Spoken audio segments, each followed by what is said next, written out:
Grand Rising, everyone. Natalie coming to you live. Spirit and coffee. Got my coffee here.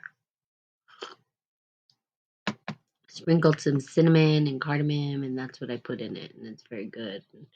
Whatever. Just 1 cup a day. Make sure you stay hydrated. Absolutely love my coffee. So as I was talking yesterday about, being out of integrity, and not really talking about these times that we're out of integrity, more talking about the times that we've actually succeeded. And typically we see that with people who are successful. They talk about their success, not really talking about the struggles or the battles. And maybe they do talk about the struggles and battles, but they don't typically talk about it when they're going through it, right? They don't sit there and tell people, well, here's what I'm going through. And so I think those pieces don't necessarily get enough attention. And to be honest with you, we go through more of those phases than we do success phases because, success is fleeting. And I'm not saying that even being out of integrity or the uncomfortable feelings aren't fleeting, but they just feel like they last longer. And it's probably because it's the most uncomfortable place to be. Those shadow emotions, if you want to call them, I don't like to call them the dark emotions. I'm trying to change my language around this, and I think that culturally, we need to start changing the language around light and dark because it's not about light and dark. Light and dark is really a construct that we made up in order to separate things. Um, so there is light and dark. I'm not saying there's not, but I think when we talk about these emotions that are uncomfortable to deal with, instead of calling them dark emotions, I wouldn't say they were dark emotions. I think they're transformational emotions. I think they're emotions that help us to sort of expand consciousness, allow us to um, shed or perhaps grow and understand things that we didn't understand before. And it's almost hard to get out of the narrative of like shed light on it, right? Or open up our eyes to something. So as we go through these uncomfortable times, as we are out of integrity, hello, crazy. I don't know who these people are, but good morning to you. Thank you for joining. Crazy, is it Kyle? And KD Wabbis? KD Wabbis. What is? But oh, forget it. I'm messing that all up. I apologize. So, I wouldn't say dark emotions. I would just say these uncomfortable emotions, and they're there for a purpose. And we don't necessarily talk about them that way. We don't say, "Oh, hey, it's great to feel depressed. It's great to feel crappy today." We more like, "Oh, I don't want to feel this. I want to feel that." Instead of honoring and meeting ourselves where we're at, right? It's like someone meets us where we're at. Like, for instance, if you're in a dark, see, it's hard to get around the language, but if you're in a space where you're not feeling good, where you're depressed, you're angry, you're hurt, you're sad, whatever the uncomfortable emotion is, it's always nice when someone can just meet you there. That doesn't mean that they keep you there or hold you there, but they're able to understand and empathize with you through that process. Not trying to get you to move anywhere else, but allowing you to have the space to have that emotion. We don't do that. We're always trying to get out of it, right? How do I escape it? It's almost like a straitjacket is on us and we're trying to escape something that we can't feel like we can escape rather than allowing ourselves to set into it. And in fact, if you notice, the people that do escape from anything, they remain calm in the situation. So even the people that are in straitjackets, right? They don't tense up, they relax their body and they wiggle themselves out of it. So rather than being tense within the situation, allow yourself to be loose and allow yourself to feel through it. It's like you'll fall through the cracks, right? It's almost like if Tai Chi is a great way or a great example for this. So Tai Chi, if people didn't know, is what they call the grand ultimate fist. It's actually the most deadly form of kung fu. People don't know that, and it's a redirect of energy. There's no force in it. And this is why Tai Chi is beautiful. You're not forcing back the energy, you're redirecting the energy. And if we can learn to do that with our emotions, especially the ones that are uncomfortable, we redirect them, we transform them, but we allow ourselves to sit in it comfortably. as comfortable as possible. When we start to tense up, there's resistance, and that resistance isn't going to allow it to move. It like traps it. It like traps the energy. So think about it in terms of your muscles. When you're getting a massage, relax into the massage. Hello, Omar. How are you? Haven't seen you in a long time. How has it been? So relax into the massage. And when you relax into the massage, you allow your muscles to actually relax and then they can get in there, right? And work out the kinks. But if you tense up, you're holding in the energy. No, it's not easy. Now, I'm not saying it's easy because anxiety, especially, and I think we're in anxiety ridden. I don't know, crazy where you're from, if you're from the US or whatnot. But I do think that the capitalism is totally infiltrating every single part of the world, which I would call that the American way, the capitalist way, where ridden by anxiety. Everybody is experiencing the anxiety. And that to me is the most uncomfortable space to be, besides maybe depression, where I've sat a little bit. I believe it was depression. Like I was saying yesterday, I'm sure they would have clinically said, well, you're depressed. And I would have said, well, I don't necessarily like the clinical term of depression. It felt more like emptiness. It felt more like I didn't have a purpose. It felt more like I didn't know which direction I was going to go. Okay. And that's weird for me. It's not a space I've ever experienced. It's new. It's a new experience for me. So how do I maneuver through it? But I'm not going to allow myself to sit there forever. I'm going to move through it. I'm going to sit there in the uncomfortable and allow myself to experience the experience, but I'm not going to stay in the experience forever. Now, typically what we do is when we drop into an experience of, say, depression, anxiety, anger, frustration, hurt, and all these uncomfortable feelings, we try to move away from it. We're trying to run from it and we can't outrun it. So we have to be able to drop into it. Let it set the pace for us, right? Instead of us trying to outrun it, where are we meeting it? Are we meeting it where it's at? And are we looking at it and then trying to understand what's actually going on? Now, there's a couple of things that we can look at to say, well, what's going on? Health is a big piece of that. How healthy we are. Okay. I'm fine. I was busy these days, graduation, but I'm finally free. Oh, yay! Graduation. Congratulations. And you graduated with your bachelor's, correct? And then what did you graduate with? And congratulations. Yeah, life is about experiencing. You're the narrator of your own story. Absolutely. We do narrate our own story. Sometimes we don't feel that way, though, right? Sometimes we feel as though it's being narrated for us, or we don't even understand what's being narrated at times, right? We don't understand. So if we don't understand what's being narrated or we don't understand what exactly the story is, right? Then it's like, okay, how do we move through this? How do we allow ourselves to set into it? So experience the experience. Allow yourself to experience and really question, what is it that I'm feeling here? What is really taking form within my psyche, my mind, my body? Now, your physical health is going to be critical because literally it's crazy. Everything is interconnected, but it's crazy. If your body is off, if any part of your body is off, you're going to have an experience, especially hormones. Hormones are huge, right? And it's really weird because they actually make us feel a certain way. They can actually make us feel sad, angry, happy, hungry. I mean, all of these hormones kind of give us signals and cues about how to feel.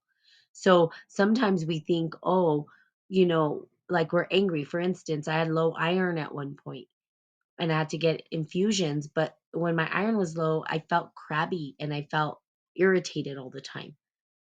And I was like, where is this irritation coming from? That's not me, but I feel it. I feel agitated. I don't want to talk to anybody. Leave me alone. Don't touch me. Don't come around me. And I'm like, but that's not me naturally. So something was going on. Well, what was going on was that my health was out of whack. Now that it's back in line, now I feel myself. Hey, GP man, I feel myself going, oh, well, that's what it was. So health is important. If you're feeling depressed, I would look at your vitamin D. It's crazy. These things are linked together. But what we do, right, is we go and we say, "Oh, well, they clinically diagnosed me as depressed, and now they're giving me these pills that are supposed to make me happy with all these side effects that end up making me depressed anyway." Instead of saying, "Okay, where is my body lacking the nutrients?" Your body was created whole, perfect, and complete. We have all the things we need in order to live a fruitful, happy, joyful life.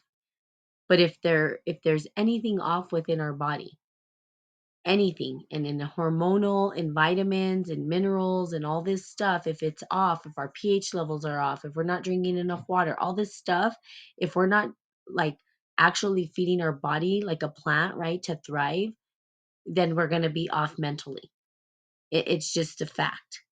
A malnourished person, a person who doesn't sleep, a person who doesn't have enough water is going to start experiencing some psychological issues, right? So your health is critical. University of Physical Education. Okay, then if physical education, you probably know about the health part that I'm talking about. And then we can draw ourselves into being healthy again. But you've got to ask yourself, what is it that I need? And you got to drop into that uncomfortable, meet your emotions where they're at. Not an easy process, and especially with anxiety. I think for me, I don't know what it is for you guys. And I'll tell you that maybe the depression piece is equally as hard because I think it feels to me felt like I'm gonna say it was depression. I don't really know. I mean, I'm not gonna go to somebody and get clinically diagnosed with depression and all this stuff. I'm just gonna allow my body to go through the transition and transformations it needs to, and questions. But I'd imagine that depression feels like an emptiness, like you don't have anything to live for, like there's nothing left, like okay, like no purpose. And I'd imagine that's what it feels like. And that's what I went through, where I was like, well, I'm done. Hey, that guy. And I felt, okay, I'm done. So now what? No, so what do I do? I'm done. And then you go, okay, God, I'm ready. Let's go. Take me away. And then it's like the universe goes, God, universe, whatever you call it, goes, yeah, yeah, not it's not your time, honey. Keep going. And then you go, okay, well, what is it? Well, let me drop into this uncomfort. Let me drop into this emptiness. Let me drop into the void, or let me drop into the anxiety. What does it truly feel like? What is my body telling me? What is the wisdom of my body saying to me? What is it drawing forth? What is it asking of me? So then you go, okay, it's asking that I do this or that. And your soul or your internal essence is going to call forth something. It's going to give you direction, and then you move in that direction. But most people don't, right? Most people will just like be like, nah, that's good, I'm good, and they go the opposite direction, not really listening to that internal calling. And what I would say James Hillman calls the acorn theory, um, which I think I'm going to probably base a lot of my research on, is the foundation of the acorn theory, where we internally have the pattern. The blueprint was already there for us, and that blueprint will actually start to generate itself if we allow it to. The thing with individuals or people is we get in the way of our own self, and then we allow these uncomfortable feelings to take over, take the reins, rather than being with them. We get to befriend them, is what they call it. Befriend your uncomfortable emotions. Befriend them, be with them, talk to them, nurture them, find out what's going on with them. You can have whole dialogues. I mean, we did whole paintings around them, right? If there's an anxiety, paint it or do something artistic around it. Ask it questions. You can talk to yourself. I'm going to give you permission to talk to yourself all day long. I do. You're like, what? I'm like, oh, I'm just talking to myself. Don't worry about it. I'm just having a whole dialogue with myself, just trying to figure out what's going on. And that's okay. That's perfectly perfect. Talking to your anxiety. What do you want from me? Why are you here? What are you trying to tell me? What is it that you're informing me about? How come you're showing up in my life at this moment? What is it that I'm not paying attention to? And you'll get the answer. You see, yourself will talk back to you.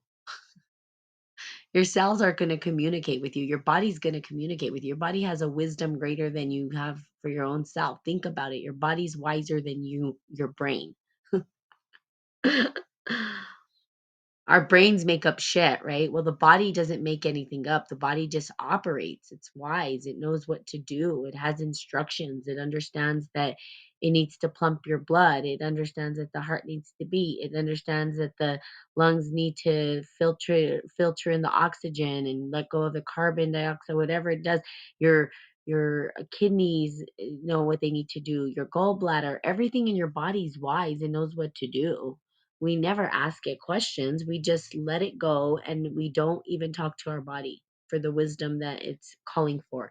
If you're experiencing anxiety, it's probably a part of your body's yelling at you and you're not listening to it.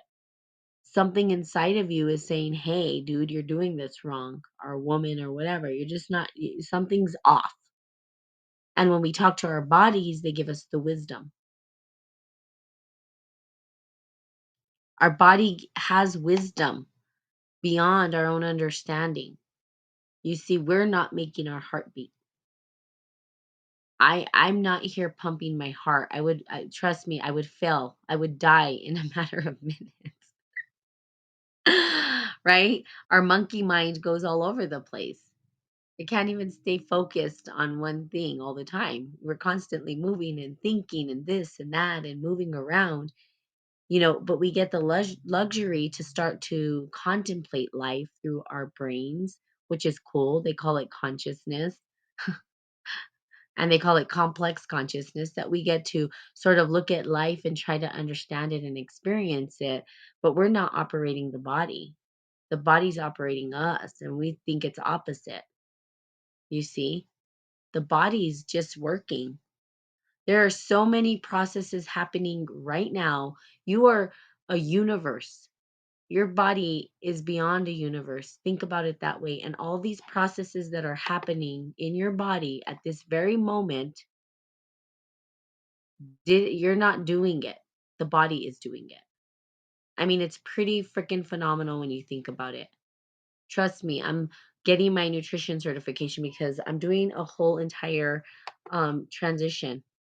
You only get one body, you must take care of it. Yeah.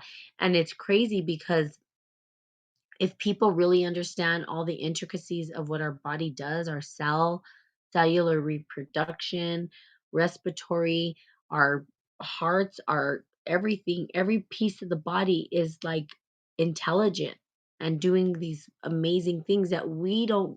Who's doing it? How is it operating? It's really kind of phenomenal.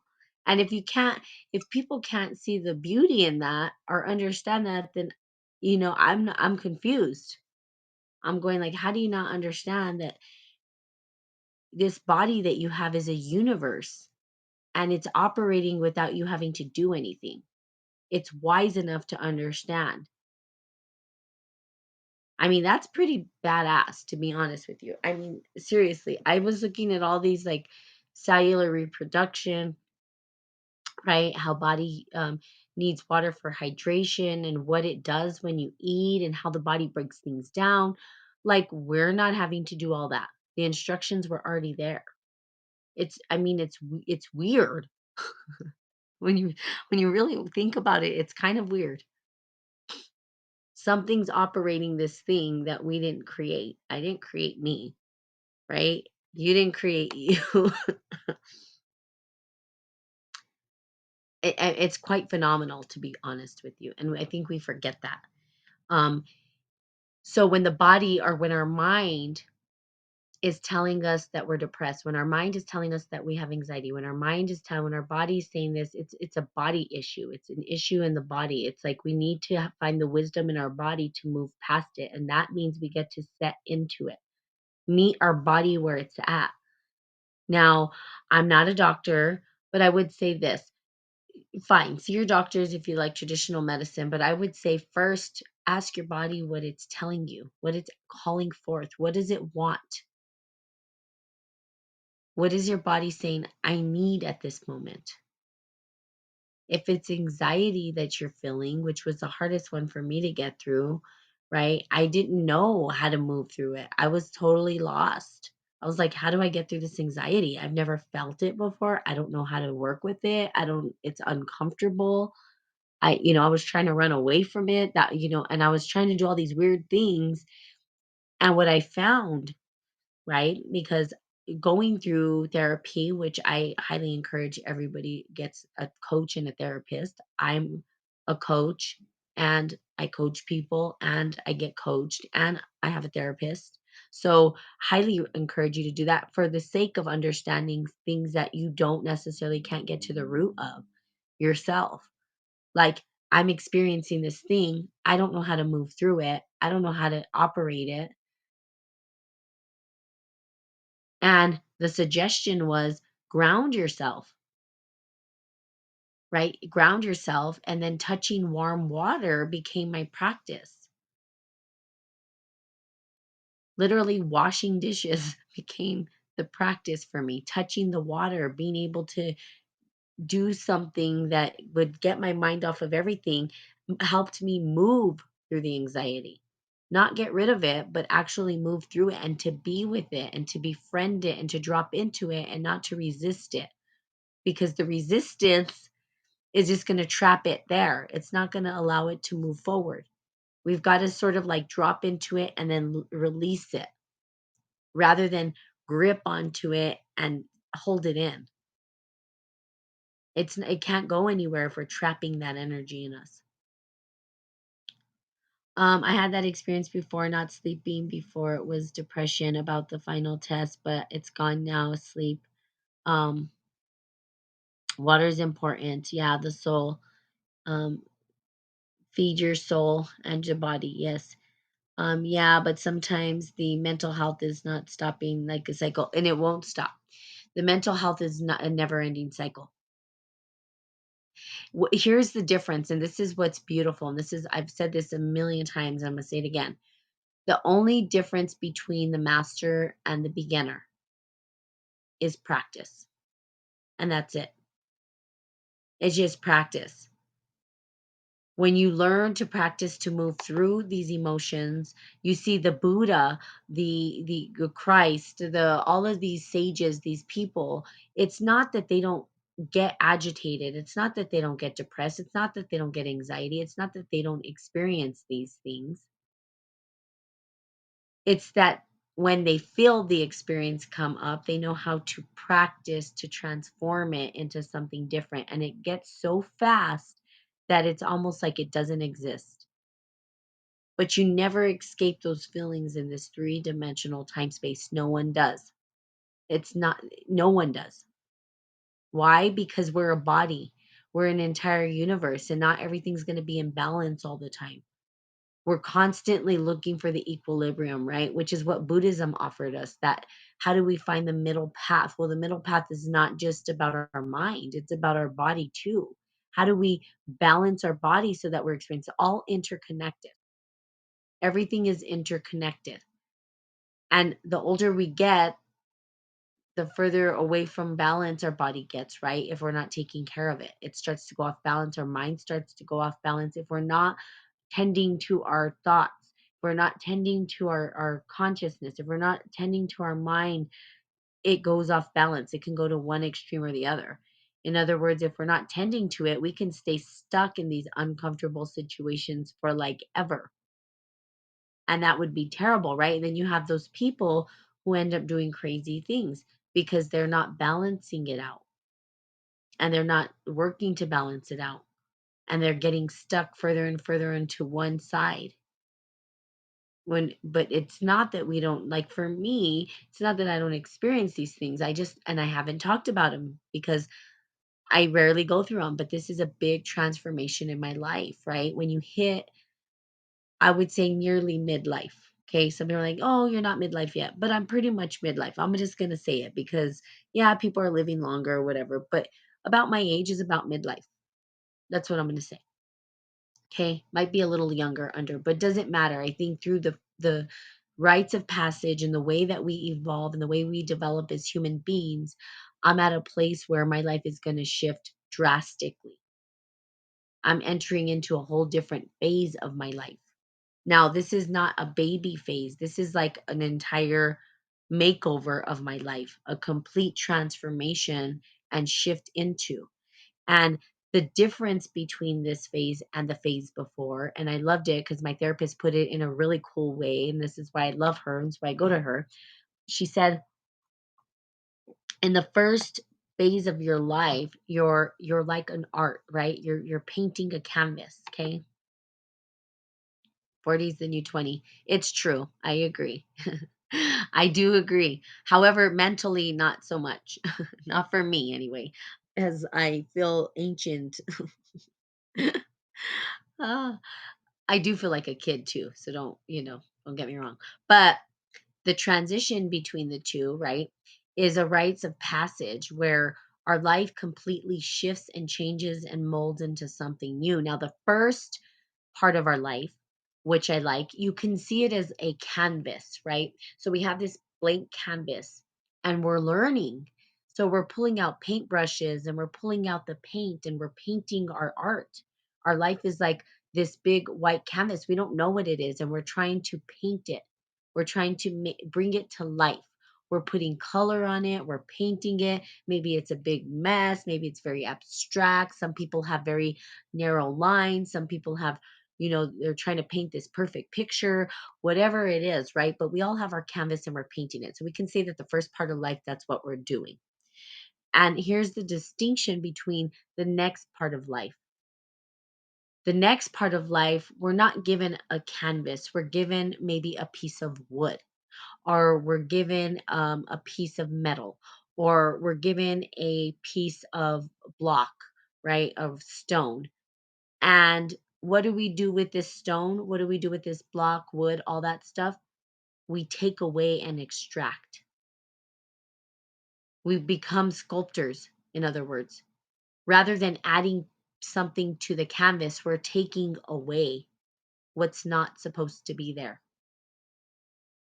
We're taking out the things that don't fit and we're putting them aside and we're saying nope, and we're sculpting our life.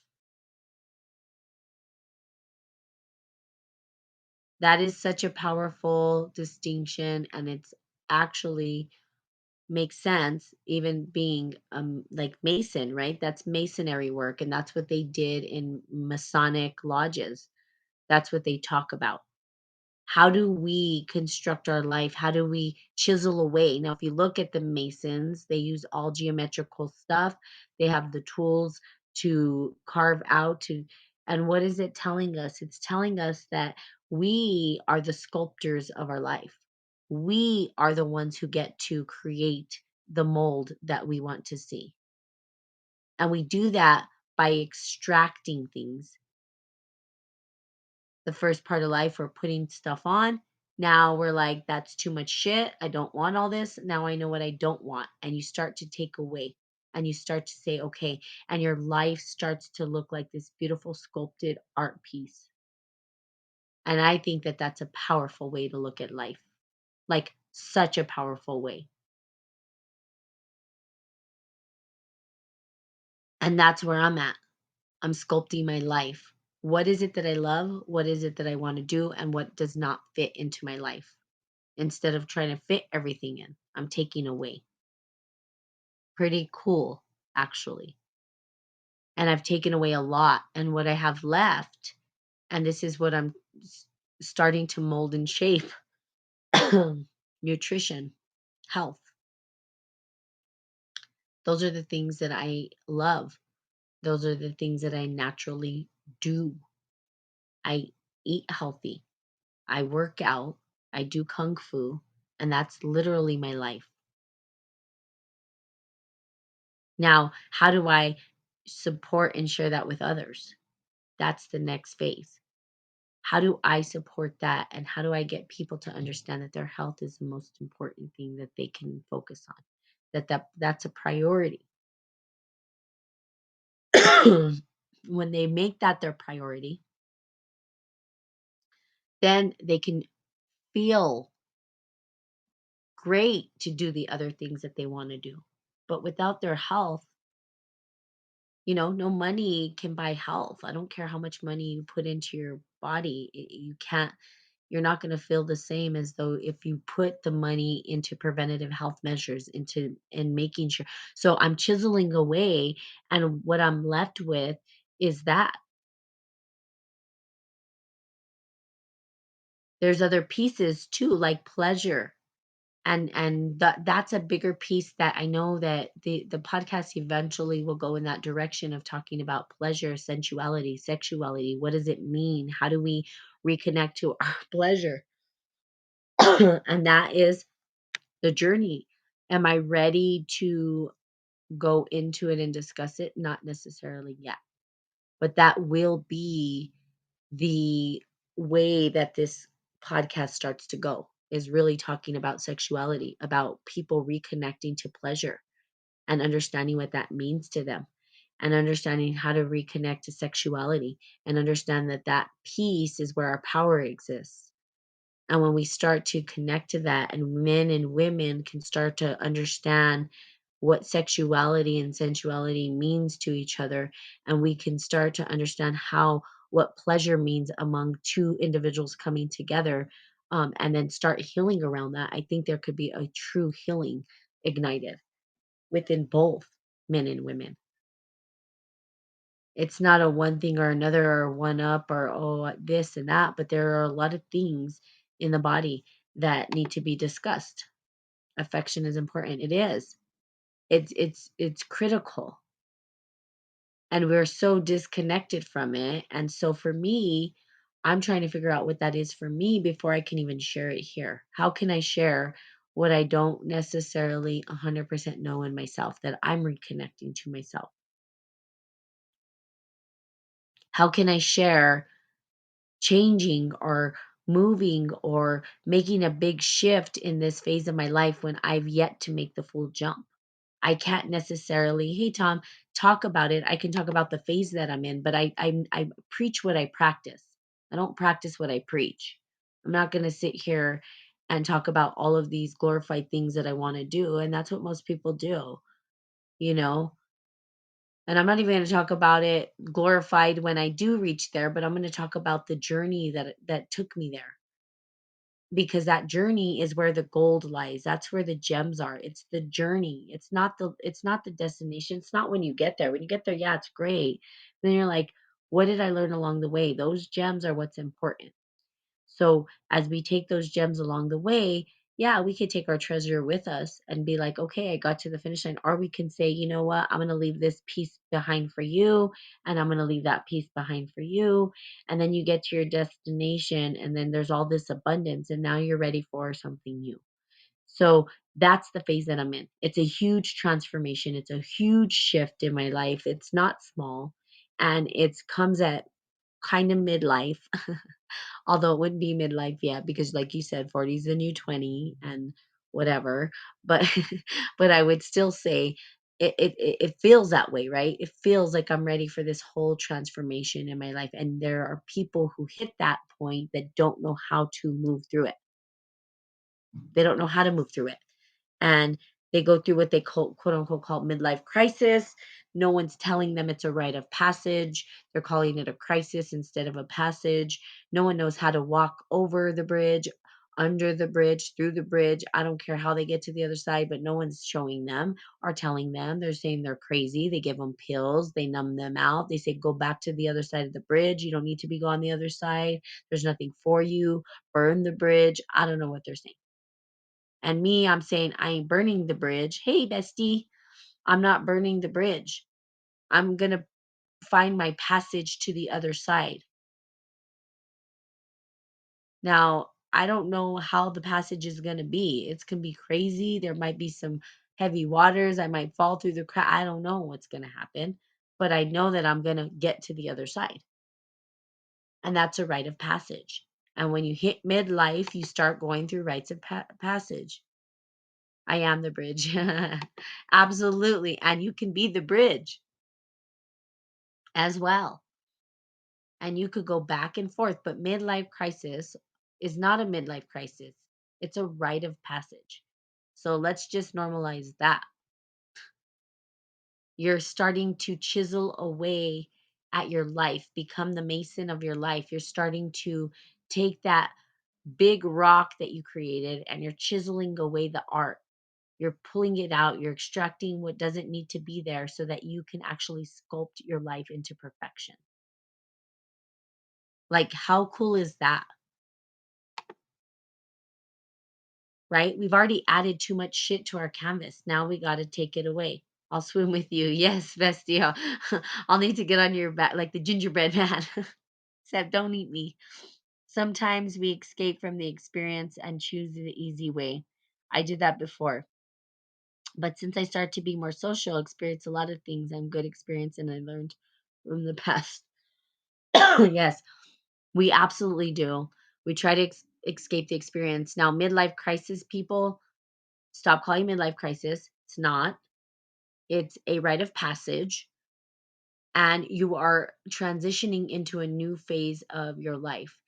And the best way to do it when you're in midlife is not to um freaking paint something. You've already have too much paint on your canvas. It's to extract and take away the things that are not serving you anymore.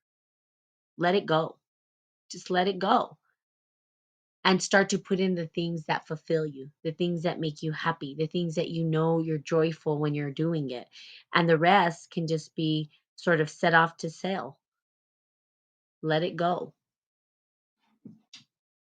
And then you chisel out, and there you go. You become, I don't know, Michelangelo. Who did sculpting? Who was the best sculptor? I don't remember. Leonardo da Vinci did sculpting. He was really good, but he left stuff half done sometimes. He wouldn't finish it. That's what I found out. They would get pissed at him because he wouldn't finish it. But that's why the Masons were so entirely revered, because they could see this piece of block and they could already tell what needed to be extracted from that block in order to create this divine art or this sculpture. That's your life right now. And I'm almost certain it's everyone who's on here. Hi, good evening from my side. You are correct. Each sentence is true. Beautiful voice. You have like a strong lady like you. Thank you. I appreciate that, Krishna. Are you in India? So again, sculpting your life. Go out and sculpt your life. Figure out what your block is.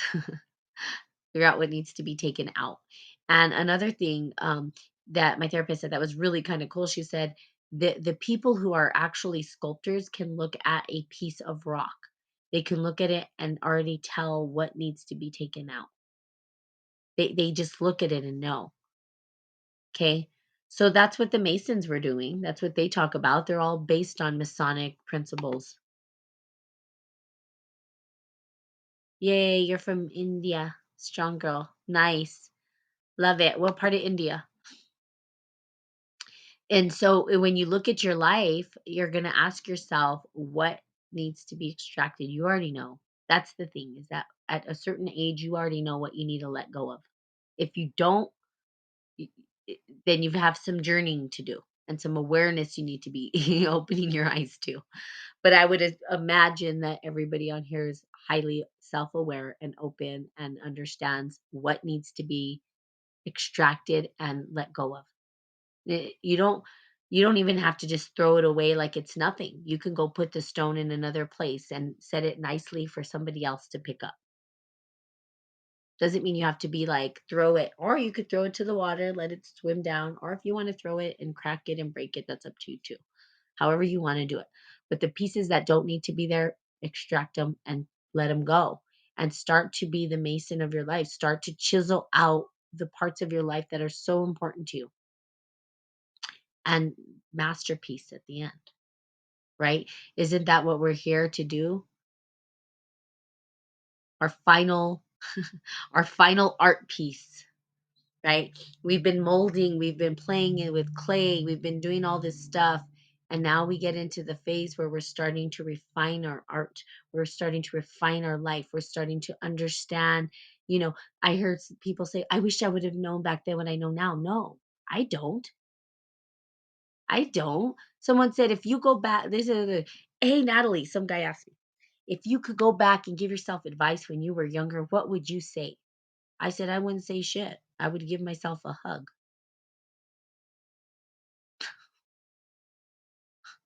I did just fine. We're all alive here. So we did just fine as kids. Whatever we learned, we were supposed to learn. I wouldn't take that away.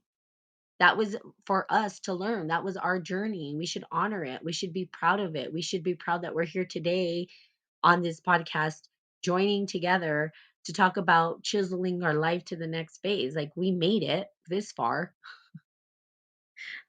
I'm not going to go give myself advice. Whatever I was doing then, I was supposed to be doing.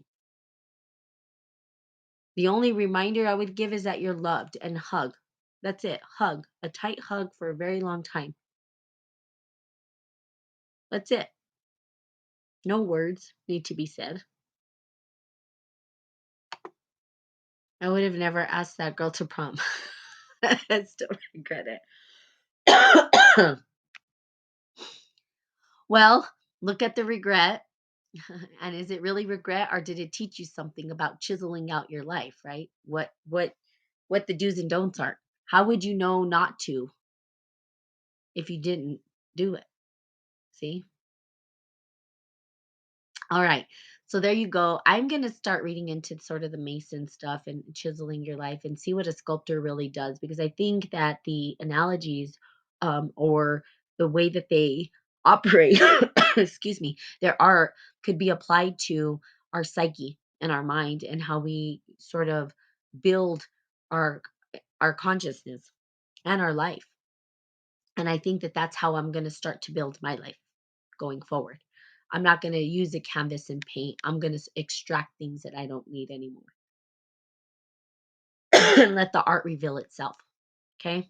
So there you have it. Been a wonderful talk this morning. Thank you guys for showing up. Thank you for being a part of Spirit and Coffee. I love you guys so, so, so, so much.